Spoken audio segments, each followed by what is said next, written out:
bapak ini malah sukses, nah nggak ada. WTS, maaf, ngerti nggak kalau kelakuannya elek? Ngerti betul nek kelakuannya elek? Maka nggak ada perempuan nakal yang kepingin mewariskan perbuatannya kepada anak-anaknya. Kau no, bang wedok nakal, ndongakno anake, muga-muga luwih laris timbang buan. Kau. Sekali lagi, ini nggak bisa dibohongi. Hati nggak bisa dibohongi. Maka orang melakukan kebaikan sama orang melakukan kejelekan, itu perasaan di hati pasti berbeda. Halo. Nek ngelakoni apik mesti ning ati tenang, bahagia. Nek ngelakoni elek mesti ning ati gelisah. Ibu, Mbak. Kita celuk ibu apa tak celuk Mbak? Oke. Oh, adik. Wis, adik.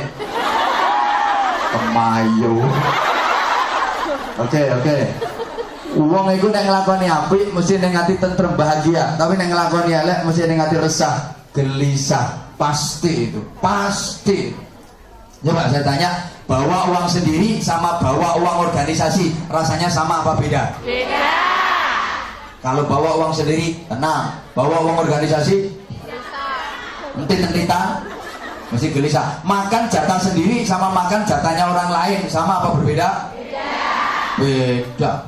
Halo. Di bawah suami sendiri sama di bawah suami orang itu rasanya sama apa beda?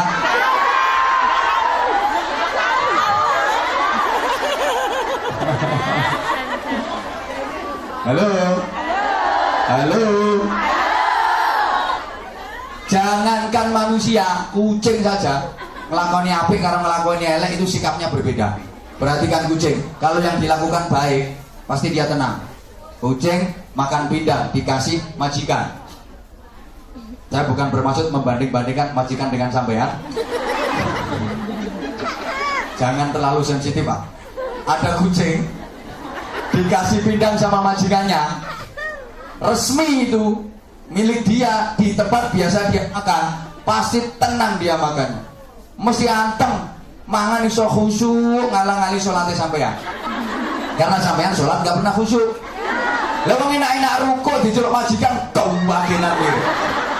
Sholat dengan majikan itu penting majikan.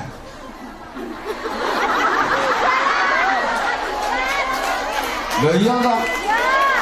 Pokoknya aku kapan diundang ning Hongkong itu pasti saya sampaikan itu. Ya ora kok buka rahasia, kok kenyataane yang ngono tenan.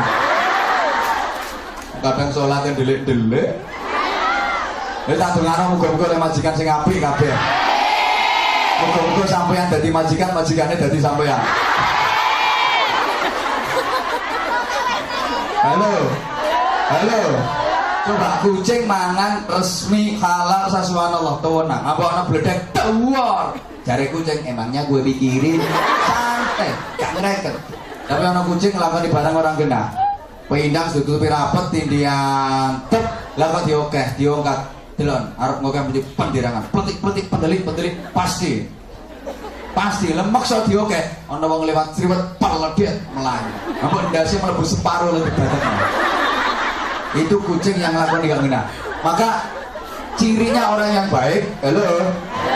Al khairu yuhibbul khaira wasyarru yuhibbus syarra. Orang baik itu seneng manggon ning keapian, betah manggon ning keapian, kerasan berada di tempat kebaikan. Orang yang baik itu orang yang kerasan manggon ning keapian, betah mengikuti kegiatan kebaikan. Orang Islam yang baik itu orang Islam yang betah berada di masjid, betah berada di majelis taklim seperti ini. Orang Islam yang selamat itu orang Islam yang betah berada di majelis taklim. Termasuk TKW yang selamat. Itu TKW yang betah kerasan berada di majelis taklim, kerasan berada di pengajian. Padha karo iwak sing selamat, iku iwak sing betah kerasan manggon ning jero banyu. Ana iwak kok ora kerasan manggon ning jero banyu, iku tandane iwak njaluk digoreng. Ana TKW ora kerasan manggon ning pengajian, iku tandane TKW njaluk digoreng.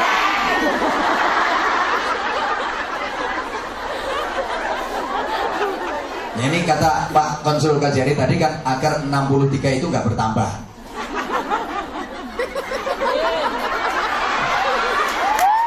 Kalau ada lagi digoreng saja. Tapi selama sampean seperti ini insya Allah aman. Tapi nggak mungkin zaman seperti ini terus, nggak mungkin. Apa sama janji akan seperti ini terus? Di kamar mandi? Ya enggak, artinya dalam kehidupan keseharian subhanallah ajining rogo sarono. Insya Allah kalau pakaian-pakaian kayak gini kan Anda kelihatan lebih cantik. Benar. Semakin terhormat, anggun, berwibawa dan tidak mudah digoda oleh lanangan. Ya iya.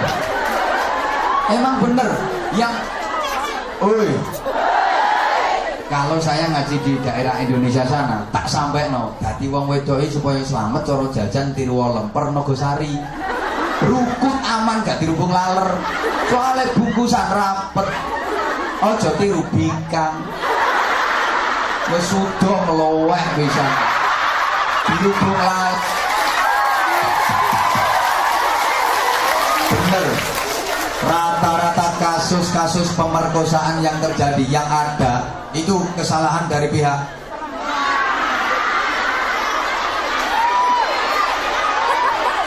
rata-rata kasus asusila yang ada itu rata-rata kesalahan dari pihak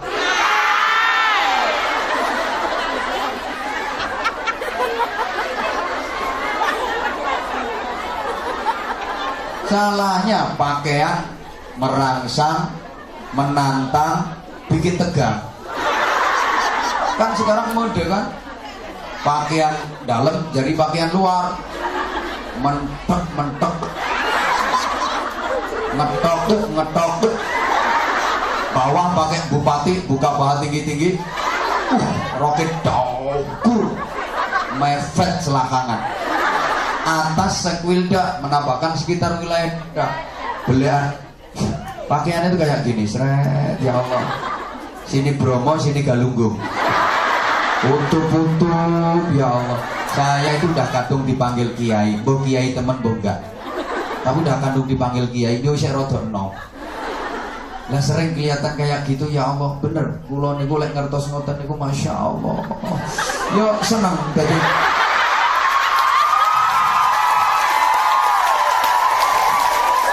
loh seneng nuturi durung rampung di sorak kok tak kira-kira dengarkan dulu saya itu jujur kalau lihat yang kayak gitu seneng nuturi dan pasti saya berdoa agar kita model ngaku tuh ya Allah moga-moga dicoloti kiri nanti kerayah dikeok bisa mesti sang resik si modelnya ben.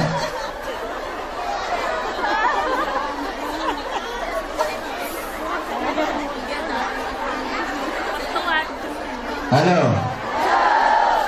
hati fuadun ya sekarang saya kirim pemahamannya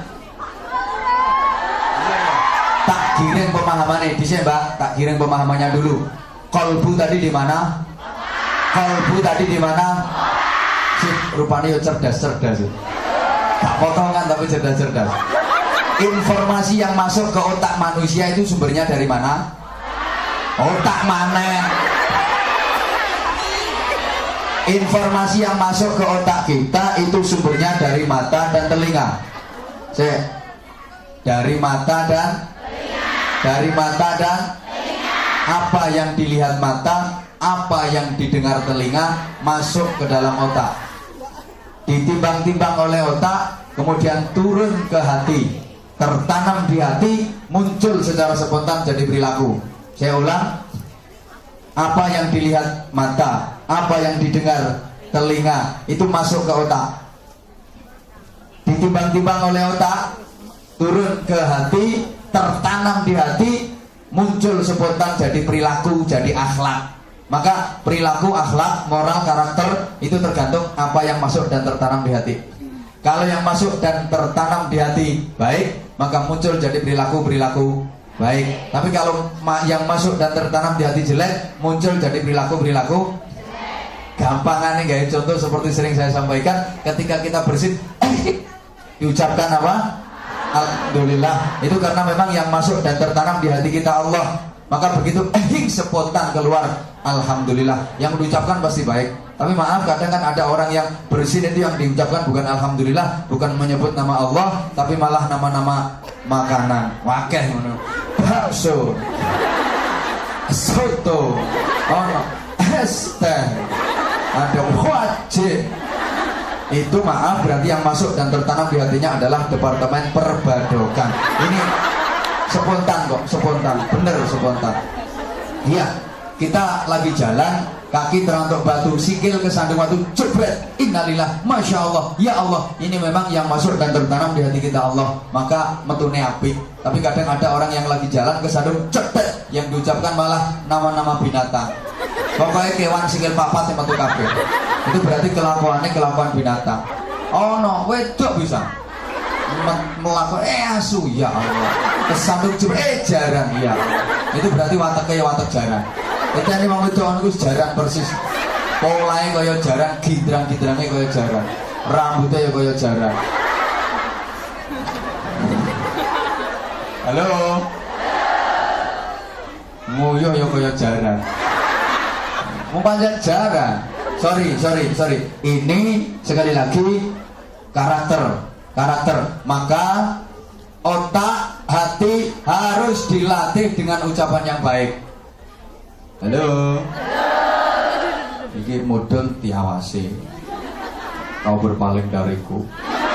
Otak, hati harus dilatih. Latihannya dengan ucapan-ucapan yang baik. Bukankah ucapan yang baik itu menentukan akhir hayat seseorang? Man kana akhiru kalamihi la ilaha illallah dakhalal jannah. Barang siapa yang akhir ucapannya di dunia itu adalah kalimat tauhid la ilaha illallah, maka dia akan masuk surga. Ucapan menentukan. Maka tolong perhatikan, ada satu ungkapan, ada satu dalil yang sering juga saya pakai, cuma belum saya sampaikan ke sampean. I hear, I forget. I see, I understand. I grow, I remember. Balane nek gak iso. Gak bisa diulang siaran radio soalnya. Halo. Sami'na fanasina. I hear, I forget. Rati reken no. Tak angen-angen kok kaya wong bento. Saya dengar, saya lupa. Uy. Pergi. Capek lu gue. I hear, I forget. Saya dengar, saya lupa. Sesuatu itu kalau cuma didengar mudah terlupakan. Saya ulang, sesuatu itu kalau cuma didengar mudah terlupakan. Biasanya ngaji juga begitu. Ngaji ku nek cuma ngaji kuping, iku sing sering mlebu kuping tengen, metu kuping tengen. Metu kuping kiwa lumayan. Isek masuk ono labete. Ini mendal. Jadi masuk kuping kanan, keluar lagi kuping kanan. Mendal. Maka jangan hanya pakai telinga. Sesuatu yang hanya berdasarkan telinga itu sering salah faham dan sering menimbulkan faham yang salah. Kan banyak fitnah itu gara-gara bisik-bisik tetangga. Gak harus tetangga. Gara-gara ini. Halo. Maka terusannya I see, I understand. Ya, tiba yang kau gede dulu. Enggak tahu kalau di belakang saya banyak orang-orang besar. Mana enggak usah kali takut besar apanya. Ya, besar orangnya. Saya lihat, saya mengerti. Pak, ngomong ada ngrungokno sampeyan ra ngrungokno aku. Saya lihat, saya mengerti. Kalau dilihat itu lebih mudah dimengerti daripada sekedar didengar. Artinya pengaruh dari melihat itu lebih kuat daripada Saya ulang. Mbak, nang lu mbak jomok apa mbak? Oh, yang wong arek-arek gak nyawang aku terus nyawang sampean. Iya, kuning sampean sampean gawe wedak ning aku ora. Ate aslinya aku wis gosong ini iki. Iya, meskipun gosong tapi alhamdulillah banyak juga yang ngelokno aku ireng. Saya lihat, saya mengerti. Kalau dilihat itu lebih mudah dimengerti. Mulane setitik ngaji itu daripada sekedar ngrungokno ngangge kuping, lebih cepat masuk ke otak yang langsung dibaca. Membaca itu pengaruhnya lebih kuat daripada mendengar. Maka hati-hati menggunakan mata. Apa yang dilihat oleh mata masuk ke otak, ditimbang oleh otak, turun dalam hati. Kemarin sempat saya sampaikan, halo, mata kalau benar penggunaannya, subhanallah, pahalanya luar biasa. Ada dua mata yang kelak di akhirat tidak akan pernah tersentuh api neraka, gak akan pernah terjamah api neraka, gak akan pernah terbakar api neraka. Kalau penggunaan mata itu baik. Satu, mata yang sering digunakan untuk menangis karena takut kepada Allah, menangis karena menyesali dosa yang pernah diperbuat. Dua, mata yang digunakan untuk melihat dan menyaksikan kebesaran Allah SWT, diambil hikmahnya. Juga mata yang digunakan untuk baca Quran, baca kitab, baca buku-buku ilmu yang manfaat. Pokoknya mata yang digunakan untuk melek ngaji kayak ini mulane yang ngaji melek. Halo. Sing merem tolong jongkrokno pisan. Ngeruweti. Merem niku nulari kok. Yang paling kuat adalah I remember. Saya kerjakan, saya teringat. Saya ulang. Saya kerjakan, saya teringat. Perilaku lahir itu pasti membekas ke dalam batin. Ketika kita lakukan, kita pasti akan selalu teringat. Bahkan, tolong perhatikan, apapun yang direkam oleh otak kita itu tidak pernah hilang. Hanya tertindih oleh kepentingan sesaat dan suatu ketika bisa muncul kembali. Halo? Apapun yang direkam oleh otak kita itu nggak pernah hilang.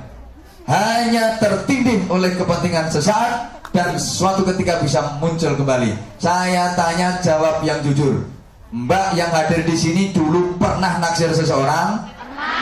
Pernah naksir seseorang? Tapi nggak kesampaian? Kasihan. Saya juga pernah, jujur.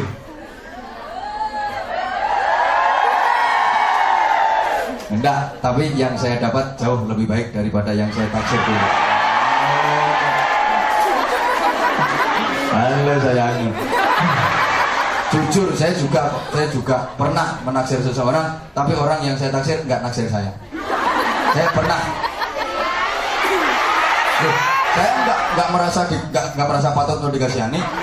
Kenapa? Karena yang saya taksir dengan yang saya itu justru lebih baik yang saya dapat. Lebih baik yang dapat. Justru yang dulu saya taksir nggak mau itu pasti sekarang menyesal luar biasa dia.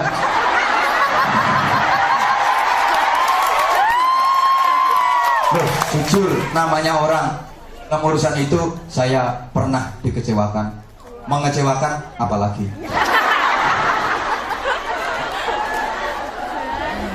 Enggak, mudah-mudahan kita semua yang hadir ini tidak pernah dikecewakan dan tidak akan pernah mengecewakan. Amin murah arah mandi, karena itu nggak mungkin terjadi.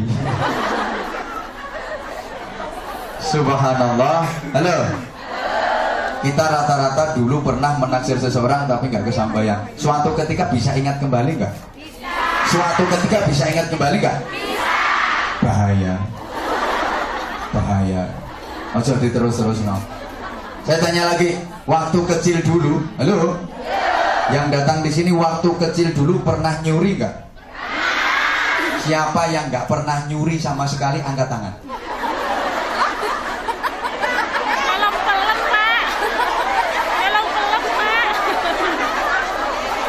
Siapa yang nggak pernah nyuri angkat tangan? Waktu kecil dulu. Pak Hari dulu pernah nyuri. Orang sekarang jadi konsul-konsul di KBRI itu dulu kecilnya pasti pernah nyuri. Wah, aku biar tahu kok. Lu jujur kok. Pernah. Nyuri apa? Rahasia. Nanti nyeritakno kenakalannya nggak ditiru bocah-bocah. Subhanallah, pernah. Ya mbok saiki kok iso dadi kiai aku dhewe ra gunung ya. Pernah. Dan suatu ketika pasti itu akan muncul kembali, ingat kembali. Maka hati-hati memasukkan informasi ke otak kita. Hati-hati, harus dilatih dengan pertama ucapan yang baik. Falyaqul khairan aw liyasmut. Ucapkan yang baik. Kalau nggak bisa mengucapkan yang baik, lebih baik diam. Halo. Jemaah sekalian yang saya hormati rahimakumullah.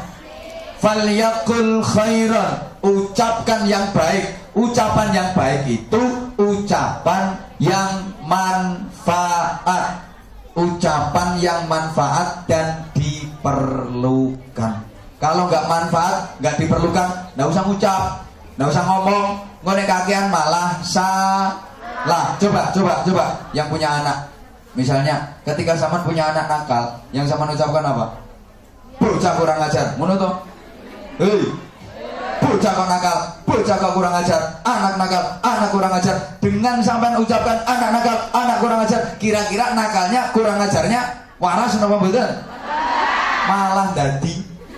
Malah nemen padha karo sampean dongano. Anak kurang ajar. Pas ana malaikat amin. Anak kurang ajar temen iku dongane sampeyan. Apalagi ibu-ibu iku biasanya rada merawat ning anak. Ibu-ibu iki lho. Rada merawasno, sing wis ibu, sing mbak belum. Yang sudah ibu biasanya merawasno. Kenapa? Marah sama suami, mangkel sama suami, gak berani, akhirnya anak sing dimusuh. Itu rahasia perempuan seperti itu memang. Nang wong lanang mangkel gak wani, anak sing dimusuh. Subhanallah. Kadang anak bocah kualat, ya Allah, kena kualat temen mandi ucapannya sampean dhewe. Lah nek anak sampean kualat berarti sampean mbok-mbokane. Nah, sampean meteng iku berarti gembel wong. Sampean manak nguweden kuwi yang ngetokno wong. Nah, sampean gerangane wong kualat. Janganlah, jangan seperti itu. Coba ketika anak nakal sampean astagfirullah, subhanallah, ya Allah, kira-kira jadi marah enggak? Hah? Gak kira ana wong marah karo zikir. Ketok anak kok subhanallah. Yakin gak mungkin. Gak mungkin jadi marah. Wis sampeyan nggo sapu ya, nggo sapu. Kadang mbok seblek anakmu. Misale wis Yus pokoknya sing api lah, apa subhanallah, apa Allahu Akbar, Allahu Akbar kok koyo ate nglawan setan ya sama kan. Ya ojo terlalu Allahu Akbar lah. Iku koyo tani arep mateni wong kafir ae. Lha nek nganten anyar. Oh. Nganten anyar gak apa-apa. Dalam kamar Allahu Akbar. Biar mertua dengar wah lagi sholat. Allahu Akbar. Dipikir sholat padahal ya sholat. Padahal sholat gitu. Nenek musuh anak ya Allahu Akbar. Ya Allah. Astagfirullah, subhanallah. Andaikan itu memukulnya bukan karena nafsu. Andaikan terpaksa kok nyebles tenang, itu nyeblesnya bukan karena nafsu dan tidak ditunggangi setan. Karena setan gak mungkin barengi wong sing zikir. Iya, andaikan terjadi. Tapi insya Allah ketika yang kita ucapkan astagfirullah, masya Allah, ya Allah, mungkin jadi marah. Gak mungkin jadi marah. Saya ngomong-ngomong, marah itu boleh apa enggak? Marah itu boleh apa enggak? Boleh. Oke.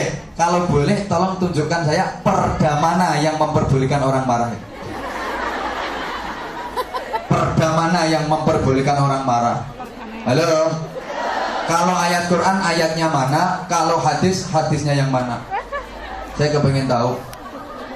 Tegas iya, kalau marah enggak. Yang ada itu wal kadhiminal ghaidha wal 'afina 'anil nas. Kan seperti itu. Orang yang bertakwa itu siapa sih? Orang yang mampu menahan amarahnya dan mudah memaafkan orang lain. Ya, Niku ayatnya wasari'u ila maghfiratin min rabbikum wa jannatin 'arduha as-samawati wal ardu u'iddat lil muttaqin. Siapa itu muttaqin? Alladzina yunfiquna fis sarra'i wad dharra'i wal kadhiminal ghaidha wal 'afina 'anil nas. Orang takwa itu orang yang mampu menahan amarahnya dan mudah memaafkan orang lain. Mampu menahan amarah. Berarti marah itu tidak boleh. Halo? Di ayat lain, wasyabirina fil ba'sa'i wad-dharra'i wa hinal ba's. Orang-orang yang mampu mengendalikan diri di setiap menahan amarahnya di setiap kesulitan, kesempitan, penderitaan.